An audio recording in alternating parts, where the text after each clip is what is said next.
So, the trade deadline's just passed, and usually teams go a bit crazy on trade deadlines and players just get thrown about without any warning to the players or to the media, and they just get thrown from team to team for no apparent reason, really. Yesterday wasn't as crazy as previous years had been, but still kind of... There were some big deals. Yeah, kind of big and random deals. So, because I don't want to name a lot of these deals, Owen, what was the biggest deal? Well, the main one, I feel, that kick-started the deadline was the 14 trade with so many players. Where I thought this deal when Minnesota traded Covington, I thought that killed any hope of getting D'Angelo Russell. So I thought this was quite weird from the Minnesota Timberwolves, where they traded Covington and just bench players for bench players and a first-round pick. So it didn't make too much sense. But Atlanta, they won this trade with Clint Capella. I know you're not his biggest fan, but he's perfect. He's so perfect for the Hawks. He's just what they need. So, and all they had to give up was Evan Turner and like a pick maybe. That's all they had to give up to get, well, a borderline All-Star. Very borderline. It's quite a in thick, the East. It's quite a thick borderline there. In the East. I mean, there's only about 3 centres in the East that can play basketball. He's a borderline All-Star in the East. Yeah, I'm not... You'd probably say Atlanta had won this trade because they've got, like, the biggest, like, name, but, like, Denver have done really well out of this trade as well. I mean, yeah, they got rid of Malik Beasley, who's a good scorer off the bench. Hernan Gomez, I mean, average player. And they got rid of Vanderbilt and a couple of picks. I mean, Vanderbilt's a good young player. He's not playing any basketball at the moment, and the way that Denver are going with... they plan on using Jeremy Grant for the long term. He's not going to get much basketball, so it's probably best to get him out. But they got, don't know how to say his name, Keita Diop. It's Bates. Is it Bates? I don't know if it's Bates or Bate. Bates Diop. Keita. Bates Yeah, I know Diop. it's Gerald Green. Amazing on 2K. Yeah.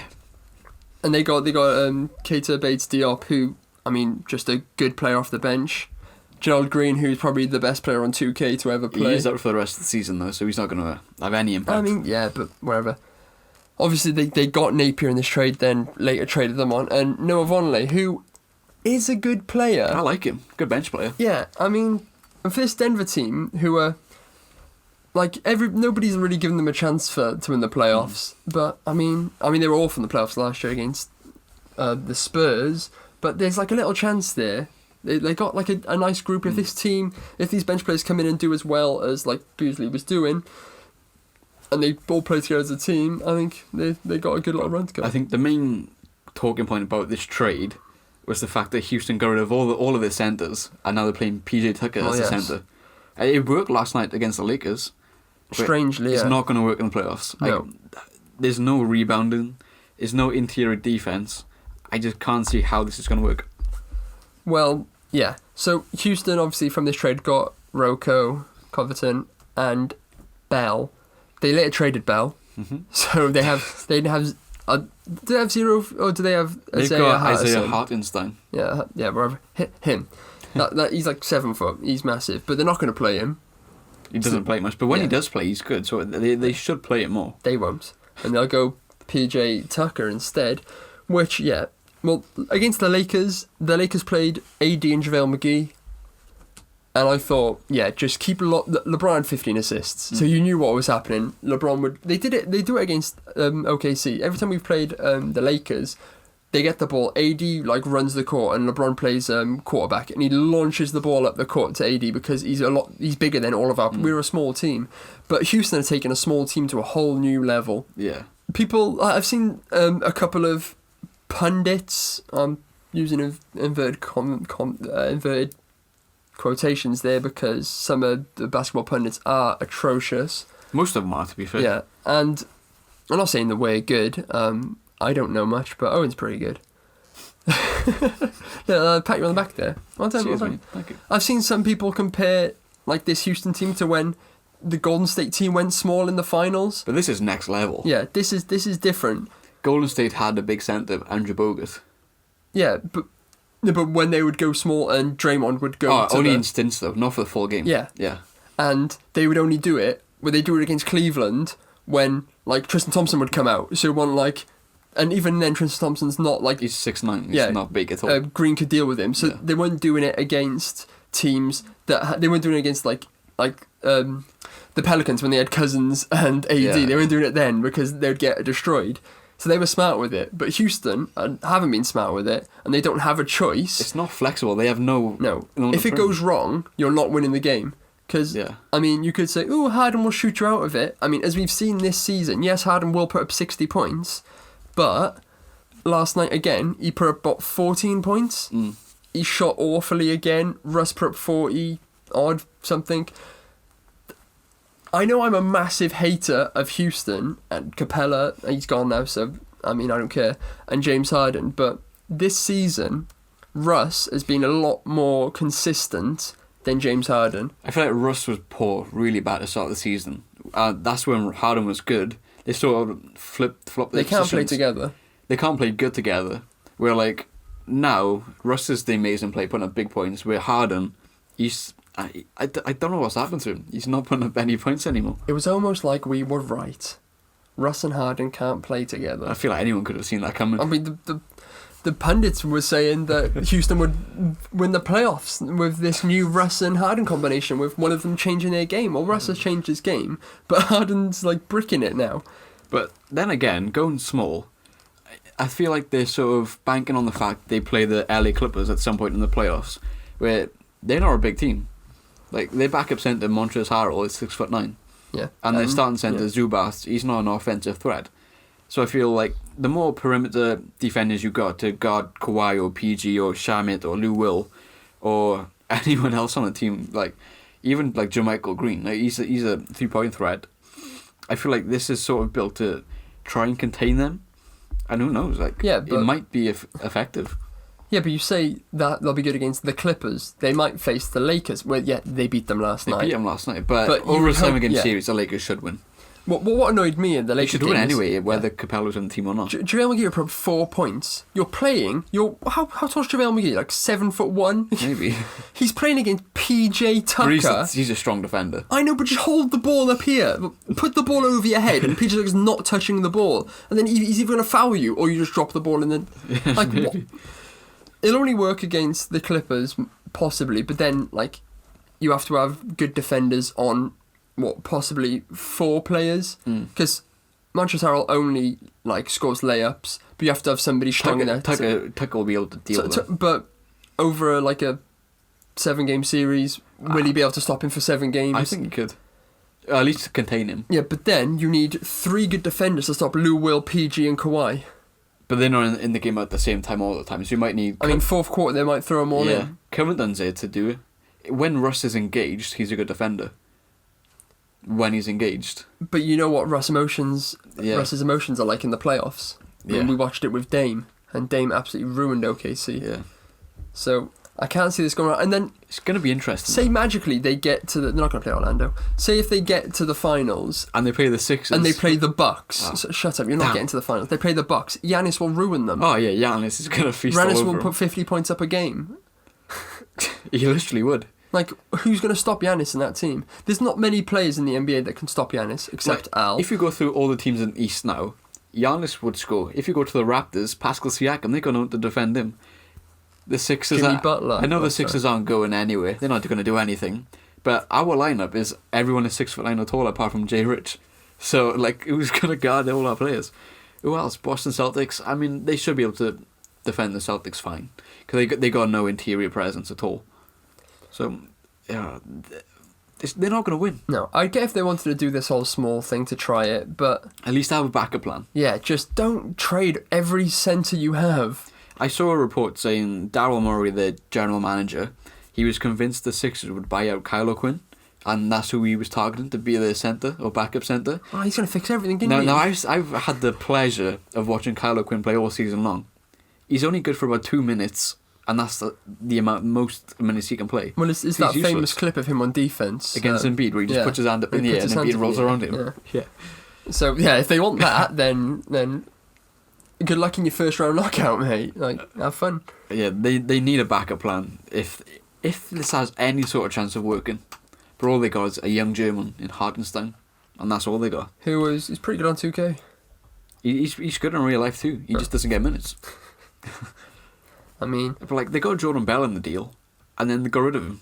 He's the centre, and they traded him for Bruno Caboclo, who is taller, but he's a small forward, power forward. So yeah, much more like a small forward than a power forward. He's Yeah. a bit like Roca, where he can play small forward and power forward, but Roca's probably more suited to a power forward than Caboclo Do you think? is. Yeah, like Caboclo's Caboclo's too. big. Have you seen Covington? Covington's like a twig. Yeah, what? Covington's skinny. Yeah, so is Caboclo. He's Caboclo's not muscly. He's got bigger now. Is he? Yeah. Not the days when he was shooting lights out for Memphis against. No, OKC. he's bigger than Covington at least. Is he? Oh yeah, Covington's tiny. I thought Roca was quite like, Covington's chunky. the original tiny dog. Oh, don't be throwing out tiny dog like that. There's only one tiny dog.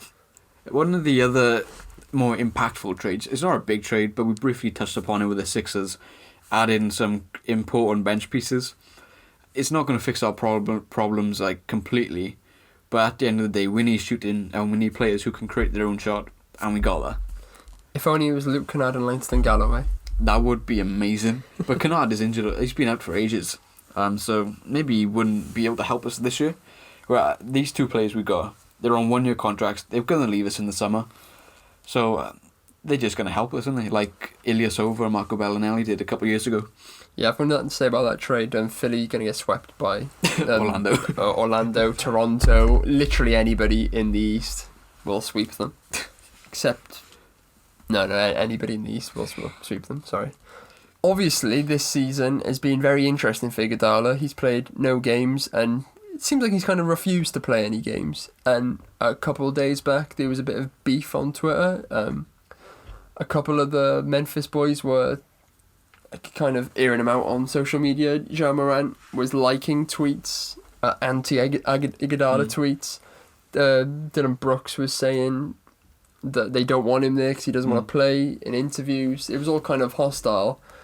Ja Morant got into some beef with Steph Curry, which he then later replied saying he's still a fan, but he's not scared of him. He's little. Probably because he's got a broken hand as well, so he probably can't throw any punches. But Steph Curry for life. Ballers for life. But finally, Iguodala got his move, and probably I'm devastated. perfect move. A Philly legend, I guess you could say, started his career with Philly. He's in the post-Iverson era, he was our first superstar. And to see him go to Miami now, where, let's be honest, that's a perfect fit for him. It's a perfect culture.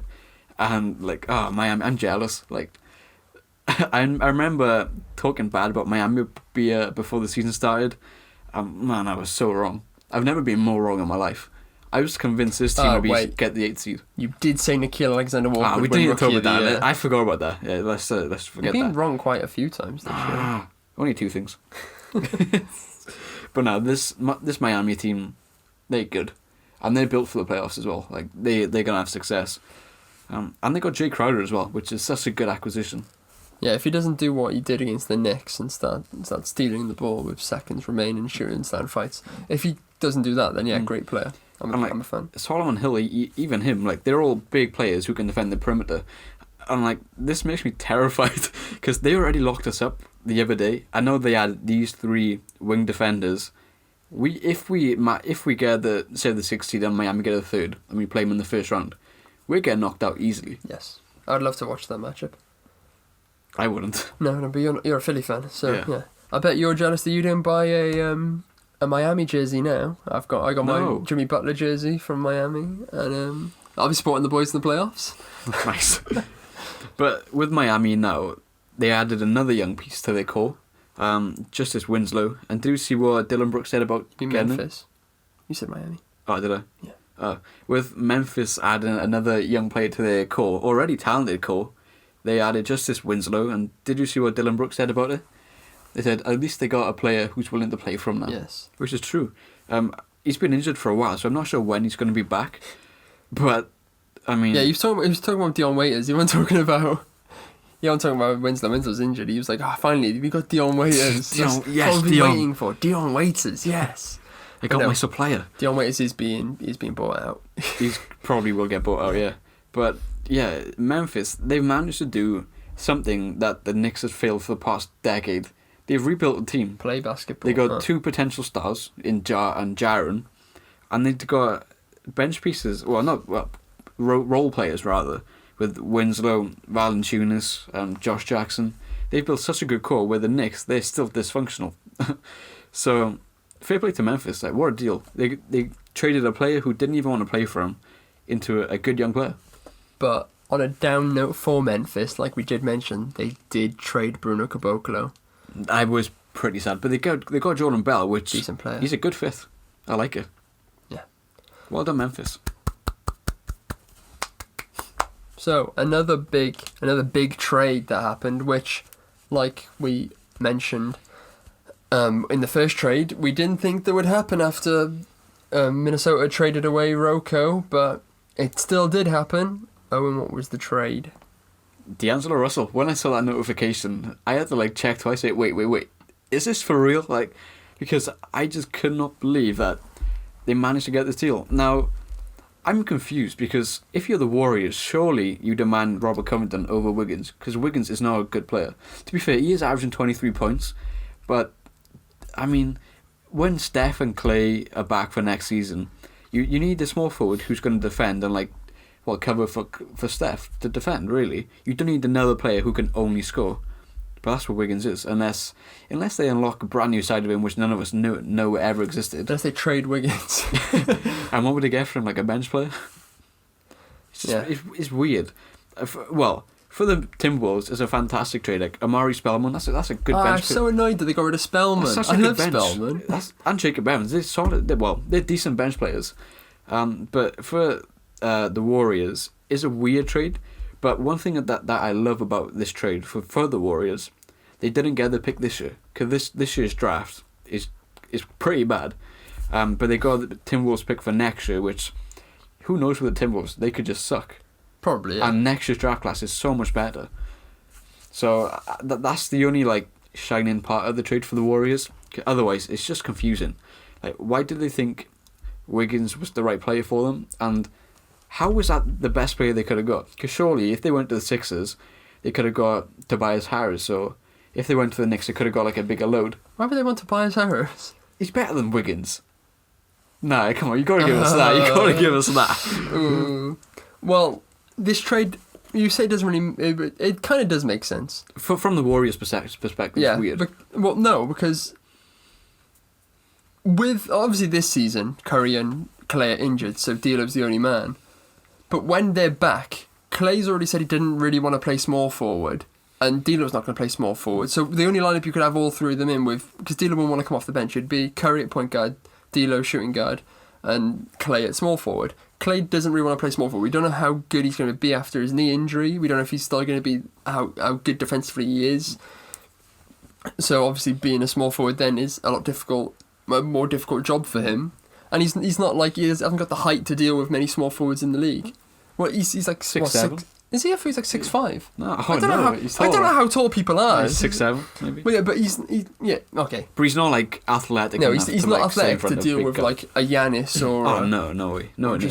He's more like he'd lock up Tobias Harris. Oh, that's not hard, is it? I think I would lock up Tobias Harris. But yeah, so from that perspective, it makes sense because Wiggins can play small forward. Obviously, Rocco would have made so much more sense, and I said they would have won the championship next year with Rocco, Clay, and Steph. But like you said, if they do unlock something out of Wiggins defensively, and then he can put up I don't think he'll get the shots to average 20 points next year with Steph and Clay. You never know. Depends what type of Steph and Clay come back. But for the rest of this season, he's going to have all the shots he wants. Oh yeah, he's going to enjoy the rest of this time. He's going to channel his inner Kobe. Let's remember, he was dubbed the next Kobe Bryant when he was drafted. He gets to channel it. And in Minnesota, he'll shoot wherever he wants, but then he's got Cat shouting at him because Cat I feel like every week Cat comes out and says he's fed up with losing, and then they're on a 12-game losing streak. Like that. It's every week Cat complains about losing. He's happy he's got his mate D'Lo in now. They'll probably keep losing, and they're going to end up hating each other. Yeah, D'Lo's a much better player than Wiggins, but it's not enough to fix things. They're still going to be bad, but it's a better fit long term for Golden State if Wiggins plays like a proper basketball player. But looking at that first round pick in 2021, is there a good small forward in there that they could grab? Possibly. I mean, but at the moment, is that too early to tell? But like, there's prospects there which, if they continue on their path, they're gonna be good. Who are the big names like now? Like I know it's like difficult to tell. Yeah, if the Golden State doesn't like, if they don't like Wiggins and they want to get a new small forward, Which could happen. it could happen. They're quite deep in next year's draft in small forwards with Terrence Clark, who's going to Kentucky, Jalen Johnson from who's going to Duke, Jalen Green. He's I know him. He's also been dubbed as the next Kobe, so very athletic. Any of those could work out, but I mean, it's way too early to tell at the moment. Yeah. But one thing which I was really interested in, that one of the local news outlets in San Francisco, they said the veteran players from the Warriors pressured them into trading D'Lo because they don't like him. And they add that article with a picture of Draymond Green. So I feel like they're subtly hinting at something there. I'm not sure, Funky. but I mean, Steph and Clay seem like nice guys, so I can't imagine them moaning about D'Angelo. Steph does, but he seems like he looks like a nice guy, but he also wants to win. So you'll see that like maybe D'Lo's like he's not going to be the way that they can win. So he'd be like he wouldn't do it in like a mean way. He'd be like, yeah, probably should trade D'Lo, you know, like we probably could get something a lot better. Like you do it slyly. But I love you, Steph. But it's crazy. This is all they could get for D'Lo. It's mad. Yeah, It's crazy. I mean, it's a decent pick. But like, they had no reason to like trade him now. You know, they could have just waited till the summer, and who knows where they could have got. Kawhi Leonard? No, definitely not Kawhi Leonard. Right, who knows? Like, if the Sixers have a complete meltdown, they could get Embiid. Yeah, one of the, in my opinion, the most confusing trade of the day. Andre Drummond to the Cavs. I feel sorry for Drummond. Just why? Like, why? What motivation do the Cavs have to get Drummond? They're going to lose him in the summer. Yeah. And they gave up a draft pick where they are a rebuilding team. They need draft picks. A second round draft pick. Any draft pick is good. Jeremy Grant was a second round. Marc Gasol. You got Rashawn Holmes. Shake Milton.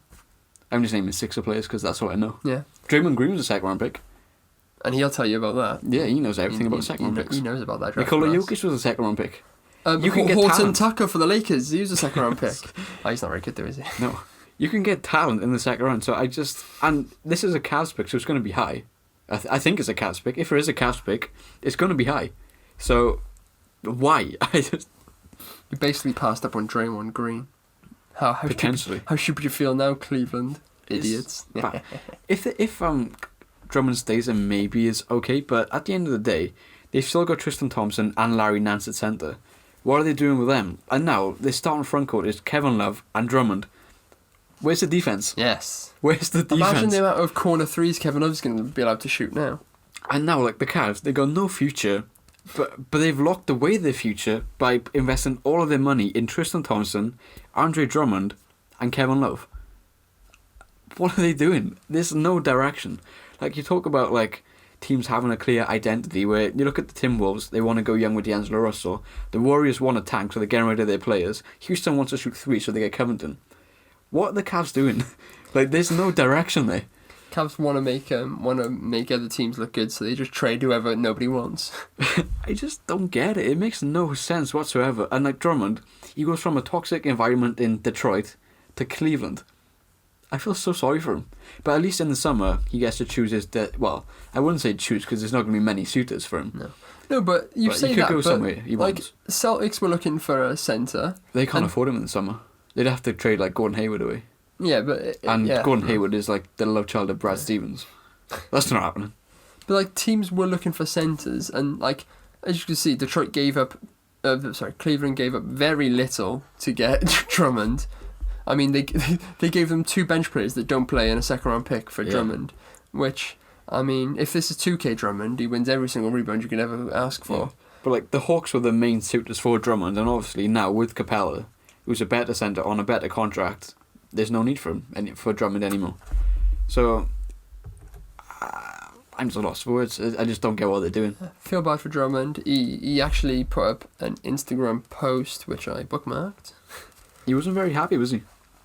No, I don't know how to find bookmarks. He tweeted at Kevin Love on Twitter. Did he? With like a couple of emojis. Was it kissy faces? Yeah, probably. So Drummond tweeted out after hearing the news. He said, "There's only one thing I've learned about what? If there's one thing I've learned about the NBA, there's no friends or loyalty. I've given my heart and soul to the Pistons. Soil? Soil. I don't think he's given any soil, unless he's an avid farmer. He might like plants. Might like plants.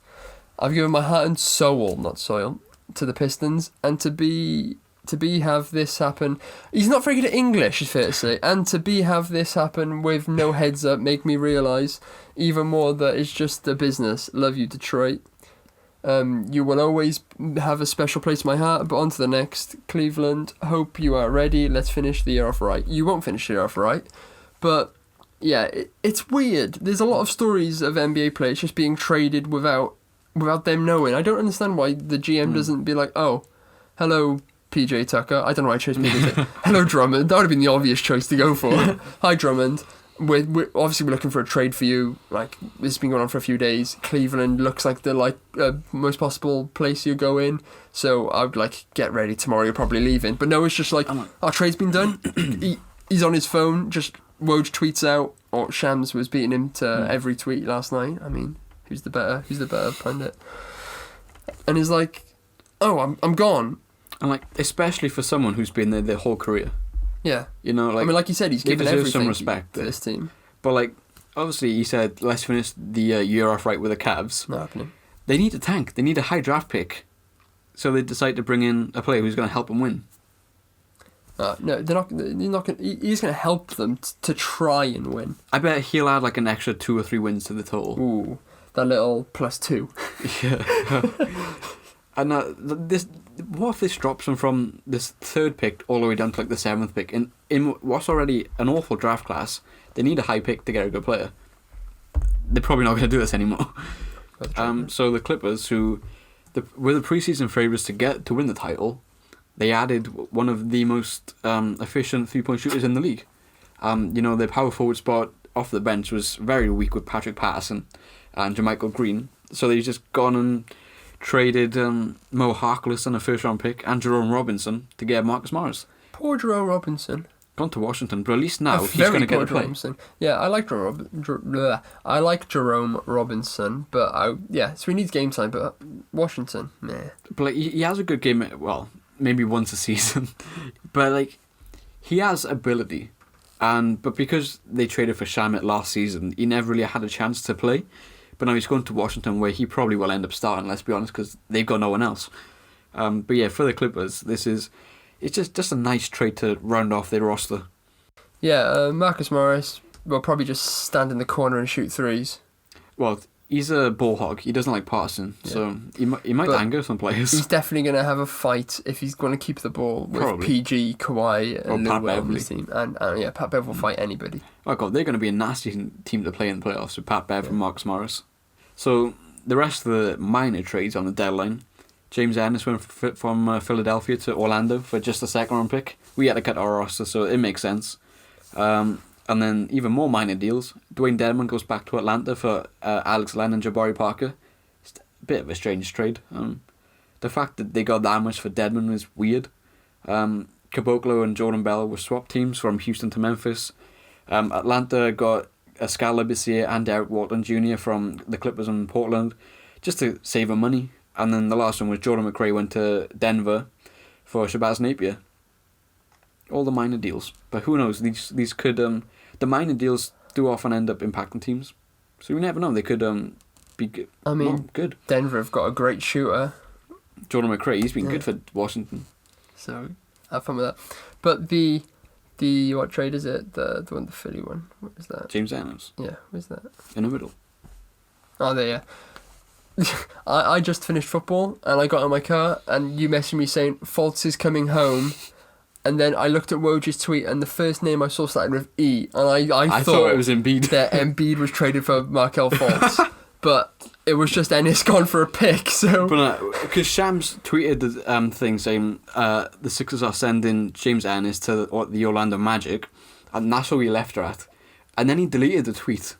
So I thought, what's going on here? Also, one of them tweeted a few minutes before, "Who's ready for some big news?" or something. Did they? Somebody tweeted something like that, and because I'd played football, I hadn't seen any of the messages, so I just had a pile of Twitter notifications, and I saw that, and then you said Fultz is coming home. Then I saw E, and I was like, no, surely not. Because my first thought was like, that's ruining Fultz's career, going back to Philly. But luckily, it was calm down, everybody. It was Ennis for a second round pick. Yeah, I was just hoping and praying that Fultz was coming back home. More than anything, but we just got a second round pick in the end. No, which could be Fultz, a player like Fultz.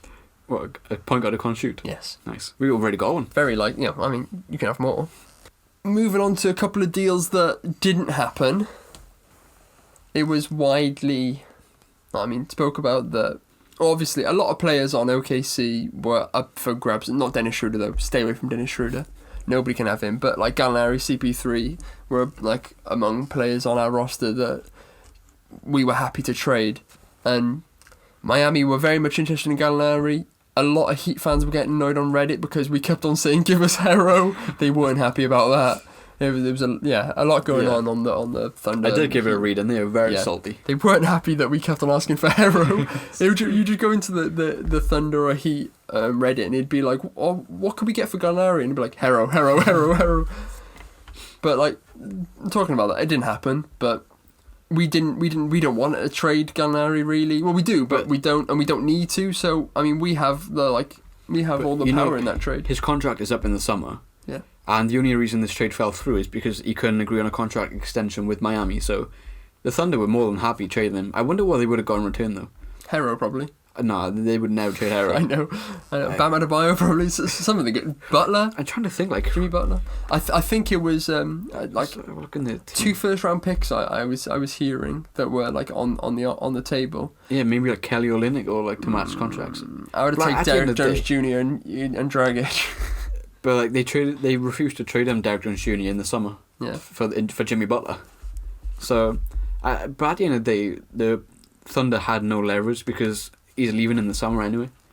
Yeah, but we had no leverage and all the leverage. it depends on which way you look at it. But like, if OKC do good in the playoffs somehow, he might stay. But a bit like Dennis Noel did. But like a report did come out saying that Gallinari is happy to stay for the rest of the season just because they are doing well.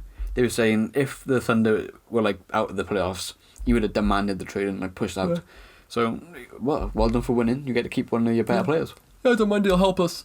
I don't think we'll get past the first round, so I didn't mind if he left or stayed. He's not a player like Chris Paul, Schroeder, SGA that I like really want to keep because I really like them. So, like, I always thought he would leave by now, but he hasn't. He stayed. Happy. Don't really care. Another trade. A lot of teams were interested in Kyle Kuzma. I don't know why. The Knicks wanted him, and loads of others. Sacramento wanted him. Basically, all the rubbish teams. But he stayed as well. Don't know why. I suppose LeBron might have forced him out, but he didn't. I was quite shocked he stayed in the end. His agent is the new guy who's in charge of the Knicks. So I thought maybe they could swindle a deal there. But also they were talking with the Kings for Bogdan Bogdanovic. And that would have been such a good trade for LA, but now they have the privilege of keeping Kuzma. Well, yesterday, before all these trades happened, we were talking about... Because... I didn't have a nightmare, but I had a very bad vision of us trading Gallinari for Kyle Kuzma.